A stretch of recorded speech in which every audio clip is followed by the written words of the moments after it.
تسليما. الحمد لله رب العالمين والرحمن الرحيم مالك يوم الدين. بسم اللہ الرحمن الرحیم. قرآن ہم سے کیا کہتا ہے؟ رحمان الرحیم پروردگار نے اپنے بندوں کی رہنمائی اور ان کی حقیقت فلاح و کامرانی کے لیے جو صفیہ خاتم الانبیاء صلی اللہ علیہ وسلم سے قلب منیر پر نازل فرمایا اسے ہم قرآن مجید کے نام سے جانتے ہیں. کہنے کو یہ ایک کتاب ہے اور کتابیں تو انگنت ہیں. بڑی صفی، بڑی ادب، بڑی دل آویز، لیکن اس کتاب کی شان ہی نرالی ہے.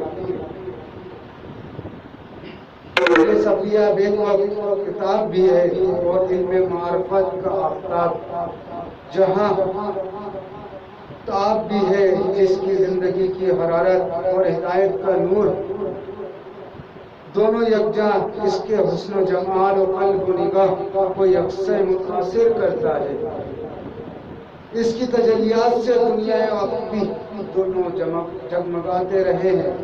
اس کا فیض ہر پیاسے اور اس کی پیاس کے مطابق سیراب کرتا رہا ہے.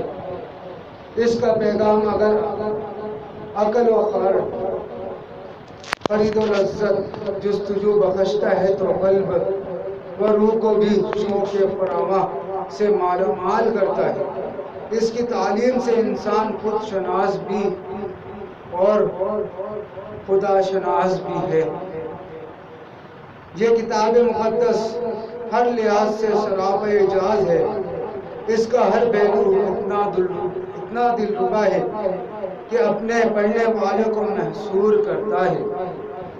اس لیے جب سے اس کا نزول ہوا اس نے اپنی فکری جاذبیت سے نوع انسان کی ہر طبقہ سے سنجیدہ اور ذہنی رہین افراد کو اپنی طرف متوجہ کیا.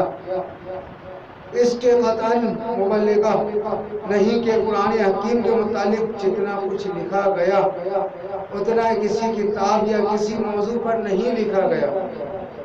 لکھنے والوں میں اپنے بھی تھے اور بیگانے بھی، محقق بھی تھے اور معتصب بھی، ادیب بھی تھے اور فلسفی بھی، عربی بھی تھے اور اجمی بھی، شمع علم کے پروانے بھی تھے اور میخانے عرفان کے متوالے بھی تھے. سب نے اس کی خدمت کی، بلکہ سب ہی سے اس نے اپنی خدمت لی. ہر ایک نے چاکری کی اپنے لیے باعث عزت و سعادت سمجھا. اس بہر بے پیدا کرنار میں موسی کرنے والے نے معاصی کا حق ادا کیا. ہر ایک نے اپنی ہمت کے مطابق انمول موتیوں سے اپنی جھولیاں بھر لیں، لیکن اس کے معارف کے خزینے بھرے کے بھرے ہی رہے. اس کے اسرار و موضوع کے گنجینوں میں کمی نہ ہوئی. جنہوں نے اس کی گلستوانی معائنے میں گلے چینی کرتے کرتے عمریں گزار دی، انہوں نے بھی یہ تو نہیں کہا کہ ہم نے سب پھول چن لیے ہیں، لیکن چن لیے ہیں، بلکہ سب نے بے تعامل یہ اعتراف کیا. اور ان کا یہ اعتراف اعجازانہ تو اعضا و انکسار تھا، بلکہ حقیقت کا اظہار تھا. وہ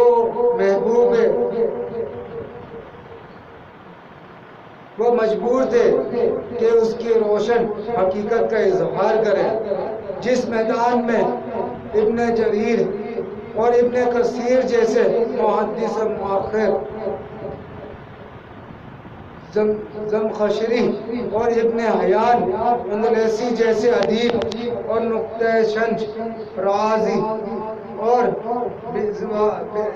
بیضاوی جیسے متکلم اور فلسفی ابو بکر عباس اور ابو عبداللہ الکربی جیسے فقیہ اور مقنعین قرآن کی عظمت و جلال کے سامنے دم بخود اور سر غریباں کھڑے ہوئے میرے جیسے حقیر کا ادھر رخ کرنا یقیناً محل تعجب و حیرت ہے۔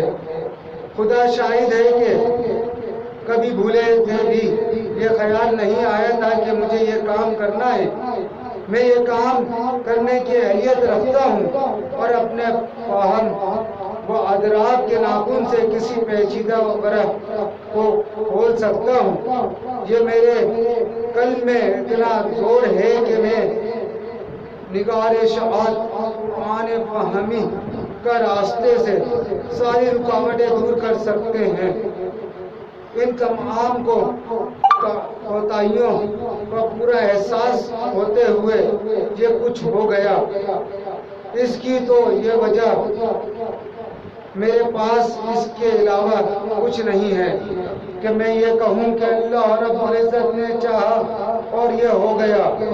اسی میں سبب الاسباب نے اسباب فراہم کیا، اس کی توفیق نے دستگیری فرمائی اور عنایت فہیم کے سہارے قدم اٹھتے رہے۔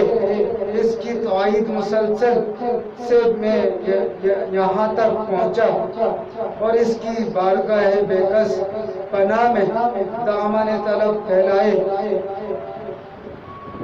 بس عجز و نیا فریاد کنن ہوں کہ اے زروں کے رخش آفتاب بنانے والے، اے قطروں کو سمندر کی وسعتیں بخشنے والے، اے گداؤں کو بہت اقلیم کی سلطانی کا تاج پہنانے والے، اس دلوں کو عظمت قدوں میں اپنی معرفت کا چراغ روشن کرنے والے، اس ذرہ ناچیز کو، اس قطر حقیر کو اور اس بے نواز فقیر کو، اس سیاہ اور سیاہ دل کو اپنے محبوب مکرم رسول معظم صلی اللہ علیہ وسلم کے طفیل اپنی عنایت خسروانہ سے، اپنے الطاف شاہانہ سے، اپنی نواز شان کریمہ سے ہمیشہ ہمیشہ سرفراز فرمائے رکھنا۔ قرآنی کی وادیوں سے قرآن کا چشمہ فیض کیا پوچھا کہ اس کے علوم و فنون کے دریائے بہے نکلے، جنہوں نے جزیرہ عرب سے پیاسے کو سیراب کیا اور انہیں حکمت و دانش کا جلوہ گاہ بنا دیا۔ اس کتاب مجید کو جہاں سے علوم کو حیات نو بخشی، وہاں اس نے بے شمار جدید علوم کو تشکیل کا سامان فراہم کر دیا۔ علوم تفسیر، نعت و فقیہ اصول، فقیہ معانی و بلاغہ و بدائی، صرف و وقوف، قرآت تجوید و عرض و خطابت، قصص و اخبار، امثال و حکایت، ان کے علاوہ اور کئی علوم ہیں جنہوں نے قرآن کریم کے سایہ عاطفیت میں جنم لیا، اس سے آغوش تربیت میں پروان چڑھے۔ اس طرح قرآن حکیم کی فیض سے دنیا کی سب سے زیادہ جاہل قوم علم حکمت کا عظیم خزانوں کے مالک بلکہ خالق بن گئی۔ ہر عقیدے میں ملت اسلامیہ کے ذہن و بدن افراد نے جو روشن و دماغ بھی تھے اور روشن ضمیر بھی، اپنی ذات استعادت، ذات صلاحیت و استعداد اور اپنے مخصوص ماحول کی ضروریات تقاضوں کی پیش نظر قرآن مجید کا ان خادم علوم میں سے ایک کو اپنے لیے منتخب کیا اور خدمت گزاری کا حق ادا کیا۔ اپنے اپنے موضوع پر ایسی زندہ جوید تلفیات اور تصنیفات کا گرا خزیرہ چھوڑا جن کی روشنی سے دنیا بھر کے کتب خانے اور دانش گاہیں آج بھی چمک رہی ہیں۔ اس ناچیز کے نزدیک قرآن کا سب سے اہم پہلو یہ ہے کہ وہ کتاب ہدایت ہے۔ اس کے نازل فرمانے والے نے بارہا اس کا تعارف اس قسم کے کلمات سے کرایا۔ آج ہمیں قرآن مجید کی پہلو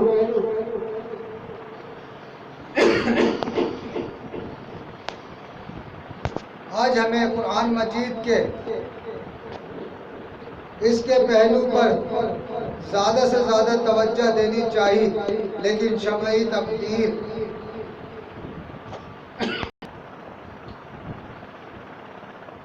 آج ہمیں قرآن مجید کے اس پہلو پر زیادہ سے زیادہ توجہ دینی چاہیے، لیکن شمعی تبدیل ملاحقت ہو۔ آج قرآن کا یہی پہلو متروک اور مہجور ہے۔